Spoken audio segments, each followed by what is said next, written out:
Okay, this is the September 4th summation of the Town Council meeting. I'll give you a brief rundown first for the people who don't want to listen to the whole video. As you know, I might go more than 10 minutes here on some of these subjects.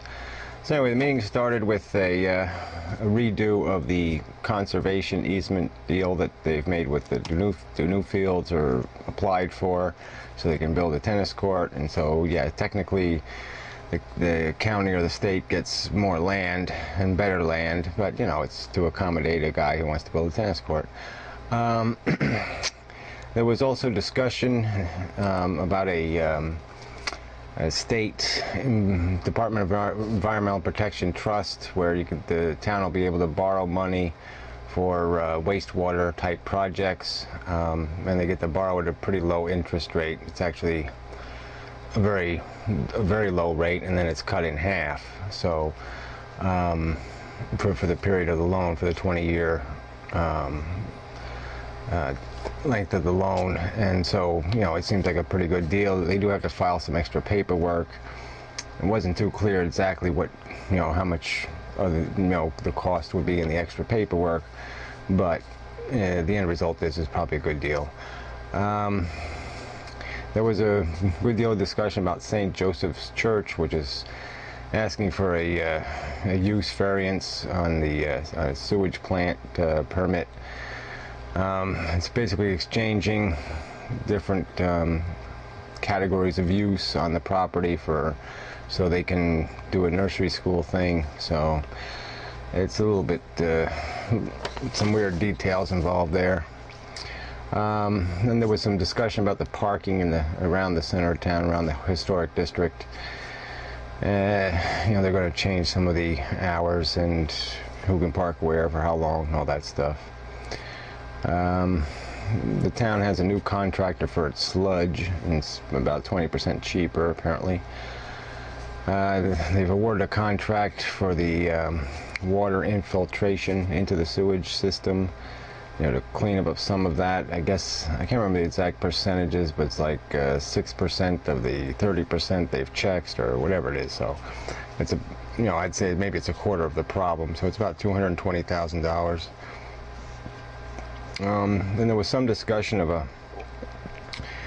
Comcast. It was mentioned that Comcast is now your cable provider, you know, because they bought Patriot Media, and they're officially taking charge of that company now as of August 31st. There was mention of a letter that they received from Verizon about franchising fee, you know, 3.5%. It's part of the state law, I believe. But there was no rational or coherent discussion about that.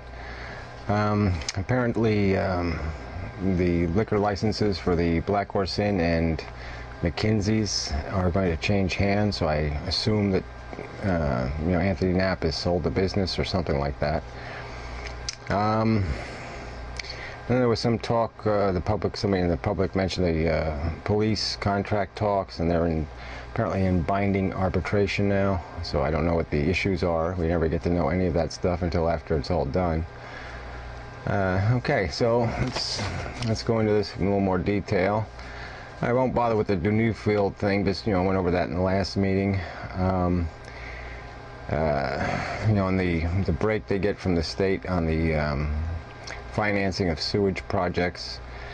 Yeah, there's not much to say there. There was one mention that they can download the applications, you know, on the state website, and it's sort of irritating that our town has done nothing to make forms that you could fill out online, in spite of the fact that I gave them the tools to do that, and have still offered them the tools to do that, and they just refuse to get into the 21st century kind of mode.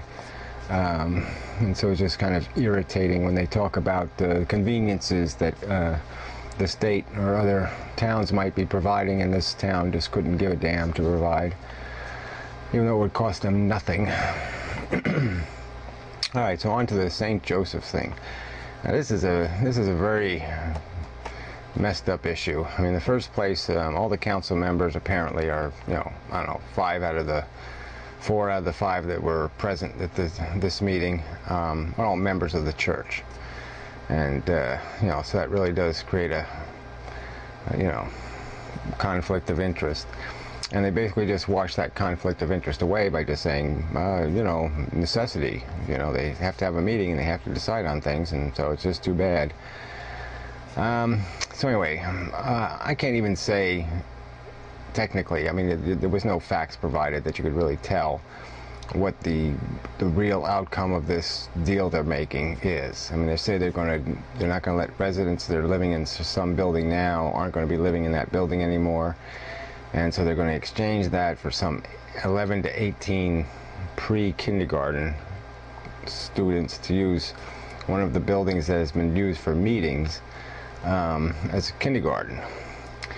You know, I have some inside information on this in the sense that I know that there was different meetings at the church, and that they were basically kicked out of using the church. I mean, one of them happened to be the group that meets regarding the you know, the child abuse, you know, molestation issues. And you know, so there's some politics here, you know, that they might be contriving this use. You would still think they could still hold meetings in a building. I don't think there's too many 4-year-olds that would use the facilities at night even, or some other time where there might be meetings. But regardless, that's another issue. I mean, I think it's connected, but it's another issue. So there's, you know, there's all this talk about you know, how much of an increase it would be. And they were saying basically that if they're giving up residents on the property, that residents use a lot more water than non-residents would or kindergartners would, and that they have a deal to refit the fixtures as part of the deal. So, you know, they'll use water efficient fixtures.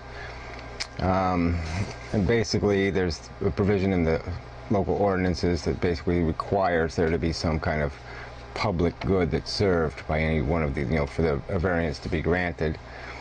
It's hard to exactly imagine what that public good would be, unless they could demonstrate decisively that their use is going to go down. An argument not raised that I thought of was the fact that you know, there's a big difference between a resident use, which you can't really change. I mean, if you know, I could live at my neighbor's house versus my house, and it's really not going to make any difference to the sewage plant because, yeah, I'm going to poop somewhere.